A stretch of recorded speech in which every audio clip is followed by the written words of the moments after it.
Hello hi friends, welcome. మళ్ళీ short వీడియోతో వచ్చాను. ఇది వచ్చేసి ఏంటంటే కర్డ్. సో ఒక బౌల్లో మనం మంచి కర్డ్ తీసుకోవాలి. సో పుల్లగా ఉంటే ఇంకొంచెం బెటర్గా ఉంటుంది. సో మనం వచ్చేసి ఏంటంటే బోండా చేసుకుందాం ఇంట్లోనే. సో కొంచెం వాటర్ యాడ్ చేసి, ఇది వచ్చేసి ఏంటంటే మైదా పిండి. సో మీరు పావు కేజీ తీసుకుంటే దానికి బట్టి హాఫ్ కర్డ్ తీసుకోండి. హోల్ నైట్ ఇది ఇలా పెట్టేసేయాలి. సో మనకి హోల్ నైట్ దీంట్లో నానిన తర్వాత కొంచెం ఆనియన్స్, పచ్చిమిర్చి, కొత్తిమీర వేసుకోవాలి, సాల్ట్. సో మార్నింగ్ బౌల్లో మంచిగా డీప్ ఫ్రై చేసుకోవడానికి ఆయిల్ హీట్ ఎక్కించుకున్న తర్వాత మనం ఈ చిన్న చిన్న పునుగుల్లాగా వేసుకోవాలి అనమాట. చూడండి ఎంత ఎమ్మీగా క్రిస్పీగా వచ్చాయో. పెద్ద బొండాలు కాకుండా ఇలా చిన్నగా పునుగులు వేసాను అనమాట. సో ఎంత బాగుంది, ఎంత టేస్ట్ ఉందంటే చాలా బాగుంది టేస్ట్. హోల్ నైట్ పెట్టాం కదా మనం, మంచిగా పులుస్తాయి అనమాట.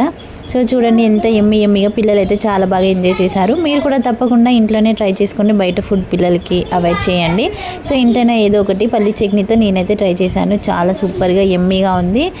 ఎంత టేస్టీగా ఉందో. చిన్న పునుగులు, కొత్తిమీర వేసాం కదా, చాలా కొత్తిమీర, ఆనియన్స్ టచ్ అయ్యాయి అనమాట. చాలా సూపర్గా ఎమ్మీగా క్రిస్పీగా సాఫ్ట్గా చాలా బాగా వచ్చాయి. మీరు కూడా ట్రై చేయండి. ఈ వీడియో నచ్చితే లైక్ చేయండి.